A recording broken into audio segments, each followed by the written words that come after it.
धन धन रामदास गुर जिन सिरया तिने सवारया, पूरी होई करामात आप सिरजनहारे तारया। 1534 में चूना मंडी लाहौर में भाई हरिदास जी और माता अनूप देवी जी के घर एक पुत्र का जन्म हुआ, जिसका नाम जेठामल सोडी रखा गया। अपने माता पिता की सबसे बड़ी संतान होने के कारण इनका नाम जेठा रखा गया था। आज हम जानेंगे कि कैसे भाई जेठा आगे चलकर सिख पंथ के चौथे गुरु बनते हैं। गुरु रामदास जी का बचपन बहुत ही कठिनाइयों में बीता था, क्योंकि उन्होंने अपने माता पिता को छोटी उम्र में ही खो दिया था। लेकिन इतनी कठिनाइयों के बाद भी उन्होंने कभी अपने जीवन में प्रभु की भक्ति और सेवा नहीं छोड़ी। आप जी की नानी बचपन में ही भाई जेठा जी को अपने साथ बासर के गांव ले आई थी, जहां उन्होंने अपना जीवन चलाने के लिए उबले हुए चने बेचने शुरू किए। आप लोगों को तो पता ही होगा कि गुरु अमरदास जी का जन्म स्थान भी बासर के गांव ही था। एक दिन जेठा जी को सिखों का एक जत्था मिला, जो गुरु अमरदास जी के दर्शन करने गोविंदवाल साहिब जा रहा था।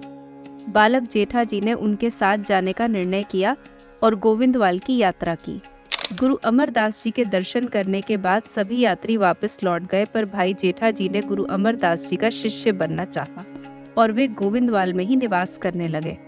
गुरु अमरदास जी भाई जेठा जी की सेवा भावना, उनकी भक्ति और विनम्रता से बहुत प्रसन्न हुए। 18 फरवरी 1553 के दिन गुरु अमरदास जी ने अपनी बेटी बीबी भानी जी का विवाह भाई जेठा जी से संपन्न किया। भाई जेठा जी और बीबी भानी जी के 3 पुत्र हुए, प्रीतिचंद जी, महादेव जी और अर्जन साहिब जी।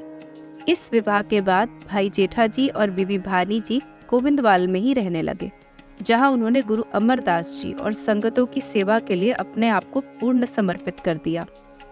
उन्होंने गुरु घर के बहुत से कार्यों में भाग लिया, गोविंदवाल के बाउली साहिब के निर्माण के कार्य में योगदान दिया और कई बार गुरु अमरदास जी के साथ सिक्खी का प्रचार करने के लिए लंबी यात्राओं पर भी गए। एक बारी गोविंदवाल साहिब के आसपास रहने वाले स्थानीय लोगों ने मुगल शासन को सिखों के लंगर प्रथा और जाति भेदभाव को ना मानने पर शिकायत की। गुरु अमरदास जी के प्रतिनिधि के रूप में भाई जेठा जी मुगल दरबार में गए और बादशाह अकबर के सामने यह तर्क रखा कि ईश्वर की दृष्टि में सारे मनुष्य एक समान हैं। इस तर्क से बादशाह अकबर प्रसन्न हुए और सिखों के विरुद्ध सभी शिकायतें रद्द कर दी। गुरु अमरदास जी को अब लगने लगा था कि समय आ गया है गुरु नानक जी की अगली जोत को गुरगद्दी बख्शने का। तब गुरु अमरदास जी ने परीक्षा लेने का विचार किया और अपने दोनों दामादों भाई रामा जी और भाई जेठा जी को थड़ा बनाने का काम दिया। पहले भाई रामा जी ने थड़ा बनाया, पर गुरु अमरदास जी ने उसे पसंद नहीं किया। भाई रामा जी ने एक बारी और थड़ा बनाने का काम किया, फिर भी गुरु साहिब उनके काम से खुश नहीं हुए। भाई रामा जी ने तीसरी बार थड़ा बनाने से इनकार कर दिया। वहीं दूसरी ओर भाई जेठा जी ने गुरु अमरदास जी के आदेश का पालन किया, वो भी बिना किसी शिकायत के। इतिहास में लिखा है कि भाई जेठा जी ने 7 बार थड़ा बनाने का काम किया और फिर भी जब गुरु अमरदास जी संतुष्ट नहीं हुए तो भाई जेठा जी उनके चरणों में विनती करने लगे, मैं नासमझ हूँ, मुझे कृपया आप अपना बेटा माने। मैं गलती करता रहता हूँ, लेकिन आप मेरे प्रति बहुत सहनशील रहे हैं।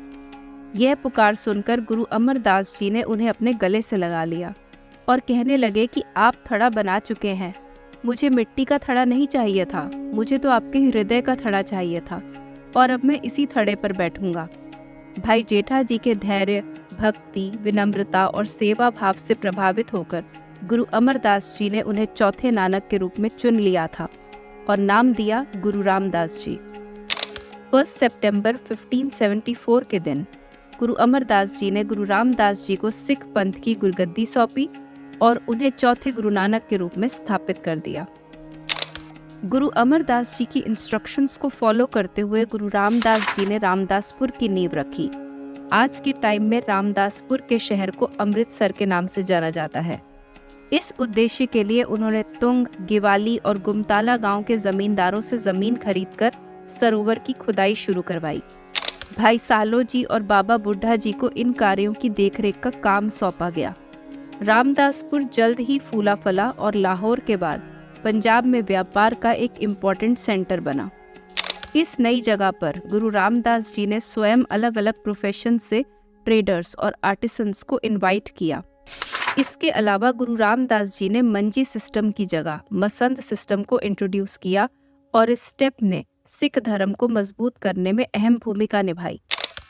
आज के टाइम में भी श्री हरमंदिर साहिब में संगतों का आवागमन लगा रहता है और बिना रुके 24 घंटे लंगर बरताया जाता है। सिख वेडिंग सेरेमनी यानी कि आनंद कारज के दौरान जो बानी रिसाइट की जाती है वो भी गुरु रामदास जी की ही कॉम्पोजिशन है। गुरु ग्रंथ साहिब जी में गुरु रामदास जी के 679 हिम्स दर्ज हैं। गुरु ग्रंथ साहिब जी के अंग 305 में गुरु रामदास जी सिख होने का असली अर्थ समझाते हैं। गुर सतगुर का जो सिख अखाए, सो भल के उठ हर नाम त्यावे। उद्यम करे भल के प्रभाती, स्नान करे अमृत सरनावे। उपदेश गुरु हर हर जप जपे, सब किलविक पाप दुख लह जावे। फिर चढ़े दिवस गुरबानी गावे, बैन दिया उठ दिया हर नाम त्यावे।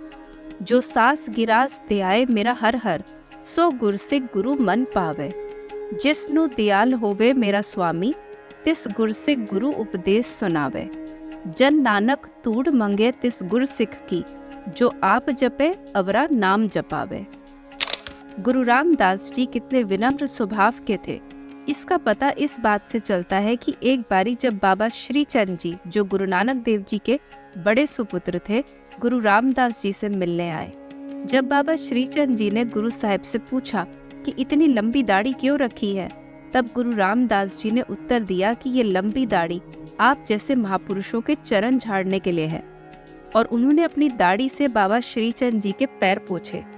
बाबा श्रीचंद जी ने गुरु रामदास जी से प्रसन्न होकर उन्हें अपने गले से लगा लिया। गुरु रामदास जी ने अपने शारीरिक जामे में 7 वर्षों तक गुरगद्दी संभाली और गुरु अर्जन साहिब जी को 5वें गुरु नानक के रूप में स्थापित कर दिया। कुछ समय निकलने के बाद सितंबर 1581 में गुरु रामदास जी ज्योति ज्योत समा गए। अगर आपको गुरु रामदास जी का जीवन प्रेरणादायक लगा तो गुरु नानक देव जी की जीवन कथा भी आपके मन को अंदर से प्रभावित करेगी। उस कहानी को जानने के लिए स्क्रीन पर दी गई वीडियो को जरूर देखें। वीडियो पसंद आई हो तो लाइक और शेयर जरूर करें। सिक्खी और गुरबानी से रिलेटेड वीडियोस के लिए सत करतार चैनल को सब्सक्राइब करना ना भूलें। मैं जल्द ही आपसे नेक्स्ट वीडियो में मिलूंगी। सत श्री अकाल।